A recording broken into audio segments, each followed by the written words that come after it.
Welcome to ACD Combatives, your combatives and control tactics channel. Please like, subscribe, and share.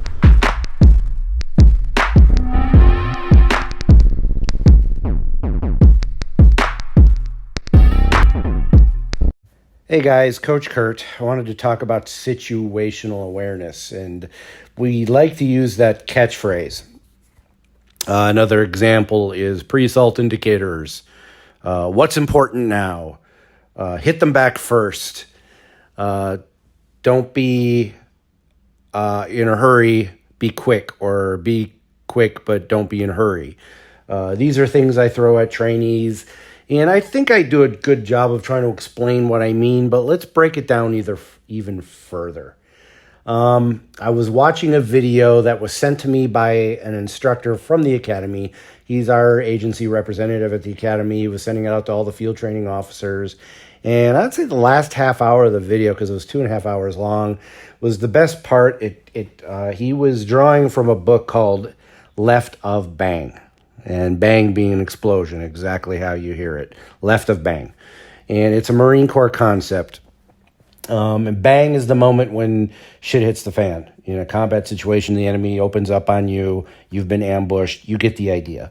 And the book talks about, and I've ordered the book based on the last half hour of the video. I was like, hey, that really simplifies the way I've been trying to teach this concept to people, and hopefully you agree. So the book talks about how Marines are trained really well. They learn how to respond to ambush. Enemy does X, you do Z, or Y and then Z. You get the idea. It's like a chain of events, and you are trained like a weld machine. There's no OODA loop. You're not stuck at all. You respond to an incident, but unfortunately, soldiers and Marines still die that way, and officers can still die that way, because even though you respond efficiently and quickly and you respond well, you're still playing catch-up. So how do you train like a Jedi and see it before it happens?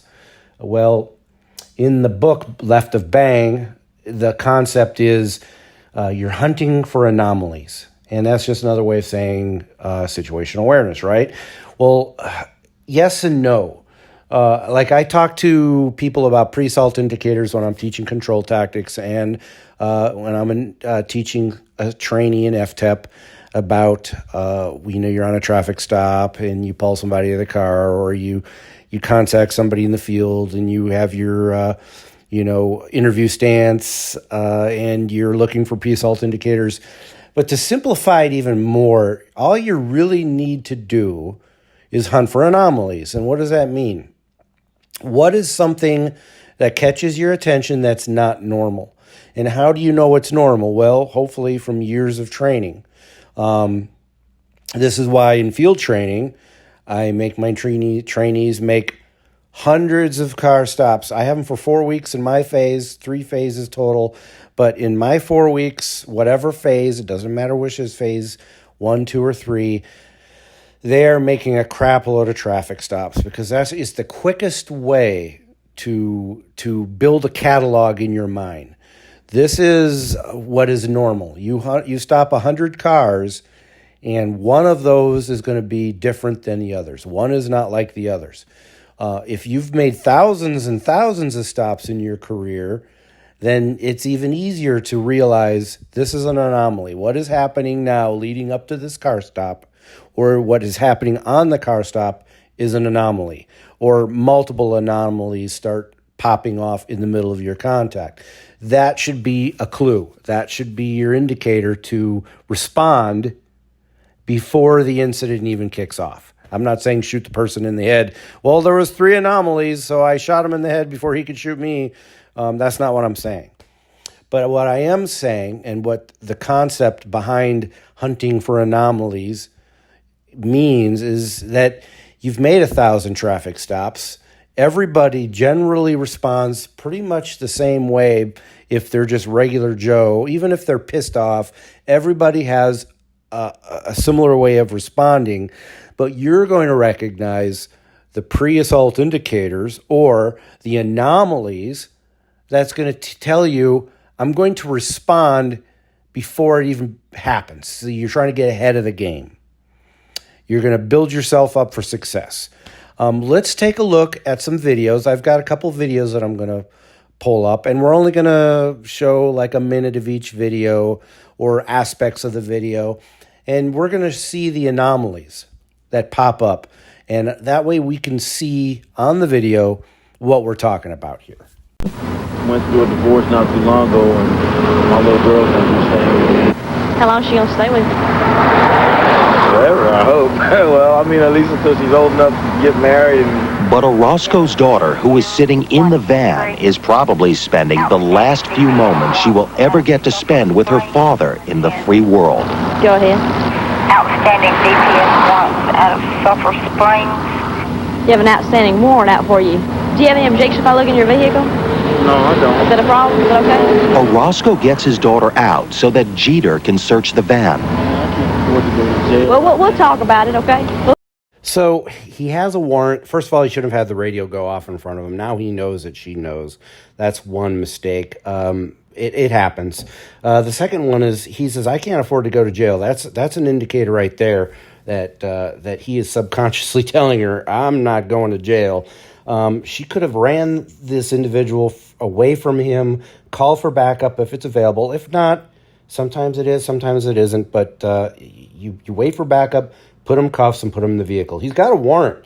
Now you just check dispatch to see if the warrant is serviceable, and you go from there. This whole incident could have been avoided maybe from this first step. Let's continue to watch and see what else could be done differently. We'll see. At first, Orozco appears non-threatening. But once Jeter goes to inspect the driver's side, he signals his daughter to stay out of the way. What else was missed? Well, she couldn't see it because she was searching the vehicle. Which wouldn't be a Jones violation because he's not in cuffs in the back of her vehicle. So legally, this is fine, but tactically, this is bad. What you didn't catch is she wouldn't have caught is his stretching. That's another pre-assault indicator, as well as him directing his daughter. Again, if she had put him in cuffs and put him in the back of the vehicle, this incident could have been avoided. Inventory inspection prior to towing would have found the drugs, and that wouldn't have been necessary. Michelle Jeter has just found 1.5 pounds of marijuana in Jorge Orozco's van. He knows it, and he's just made a decision that will change both of their lives forever. What you're about to see is very disturbing. Put your hands on the car. Huh? Put your hands on the car. On that car over there. What's wrong? Put your hands on the car. What's wrong? K32, come over here. What's wrong? Put your hands on the car.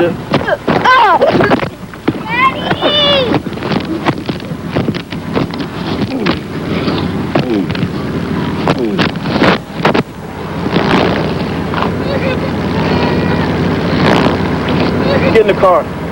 Go, baby, I can't go to jail. Just tells his daughter, I can't go to jail. So here's the incident again in slow motion. She's calling on the radio. She's directing him. She's got divided attention. She's got her handcuffs in her hand. She's talking on the radio. He's not obeying commands. He keeps turning towards her. These are all pre-assault indicators, and she was rushing the situation. Be quick, but don't rush. She could have created space. Nowadays, this is in 97. She may or may not have a taser. I don't think she did. She could have also directed him, if she had a taser, step away, step into the grass, get down on your knees, handle it like that. All this is just, me second guessing after the fact. I totally get that. But it's what we were talking about is the pre-assault indicators, or the whole point of this video is explaining left of bang, that you're hunting for anomalies. And this entire contact is loaded full of all of these anomalies. And I'm betting that she was probably a part of some drug task force or criminal patrol that concentrated on drugs. And that happens. You get into this one-track mind where you're hunting for the drugs, you're hunting for the drugs, and you're hunting for the drugs. And sometimes you get ahead of yourself nowadays. Again, this is 2022.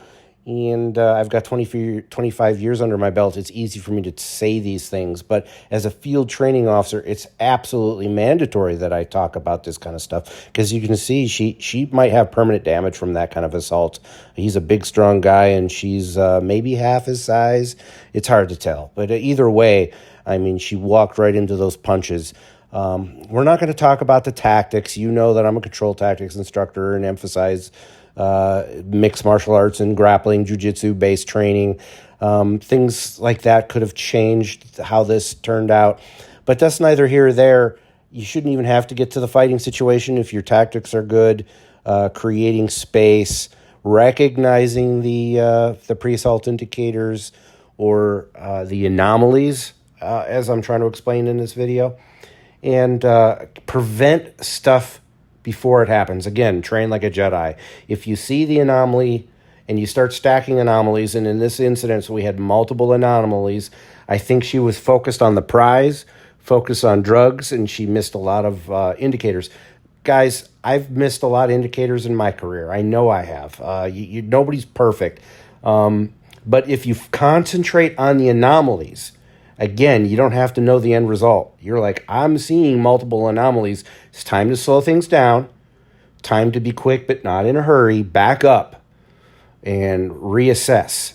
If you are like me, you're in the middle of nowhere by yourself, backup can be a half hour away. So, it's easy to say, well, wait for backup. But I think as she got on the radio and said to her partner, could you get over here? So there was somebody in the area. That would have been a valid slowdown tactic. After she found out he had a warrant, and with an earpiece, he's not going to hear the radio going. Maybe her comms were different. I know my comms dispatch will ask if I'm in the clear before they give information, Title 10 information like that. It's just little things can make officer safety easier. I hope this video helped. Guys, I really think that's a great book. You should maybe look for it. It's called Left of Bang. I really like how it's, in my mind, simplifies officer safety and focusing on the individual anomalies. And if you start catching these little anomalies, that is like flak coming at you. You're a B-17 bomber. There's flak coming. You're like, oh, we're about to hit a shitstorm. It's time to slow things down and back up, or stop, wait for backup. You get the idea. Again, slow things down. Everybody stay safe. Take care. Let me know what you think. Let's roll. Hey, let's be careful out.